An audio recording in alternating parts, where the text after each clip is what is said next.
East Oakland High School is located in Beulaville, North Carolina, and is home to 9th through 12th grade students in eastern Duplin County. I was a student for 4 years and immediately after college became an employee at this school. We are a Title I school with 2.5 positions funded by Title I money.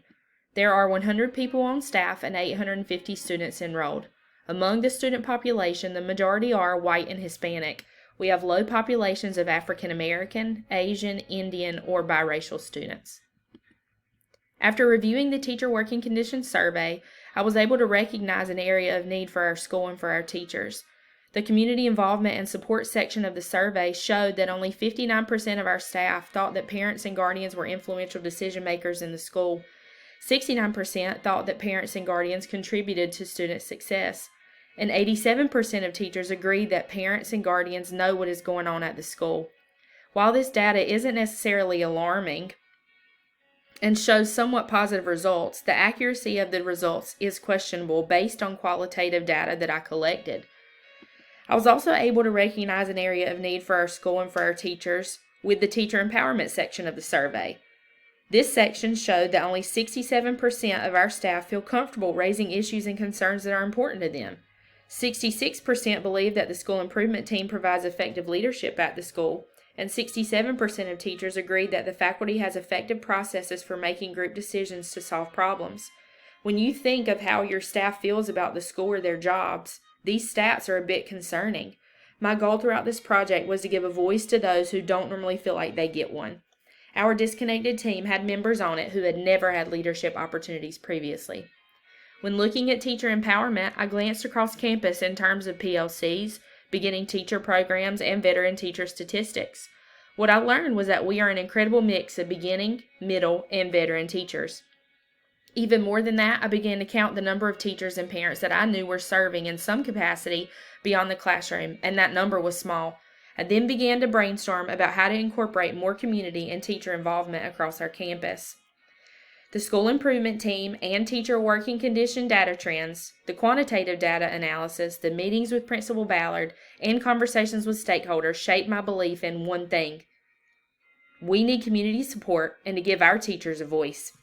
A few highlights that helped me narrow my focus were: teachers at East Oakland High School avoid conversations with parents and community members. The PTO is brand new. And while teachers are satisfied with their roles, there are only a select few who are involved in any teams, committees, or programs within the school.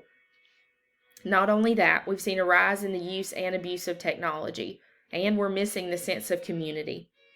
I was able to back up my data and focus area with some educational research that I collected not only from our school textbooks, but also from scholarly articles found online.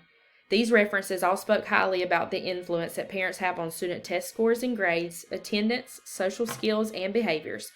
Not only that, but how giving employees space to enjoy their work increases the likelihood of them being involved and engaged. The research spoke not only about parents, but about the importance of leadership within a school, finding ways to help individuals become involved and immersed in their students' education. When people have a voice, critical needs within that organization are met, and productivity increases greatly.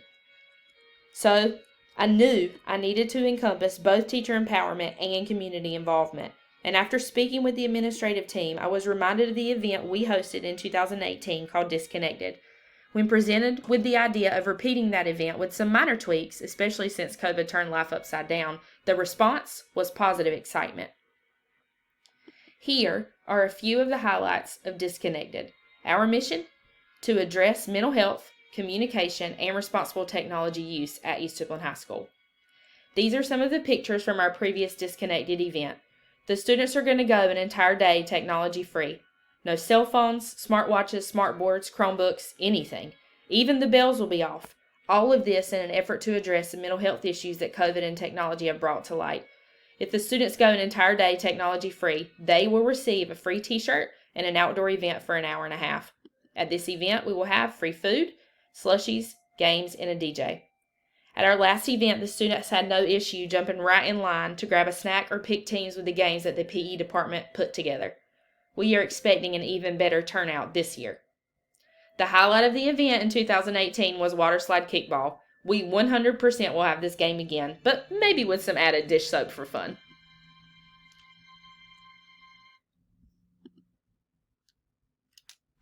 We challenge you!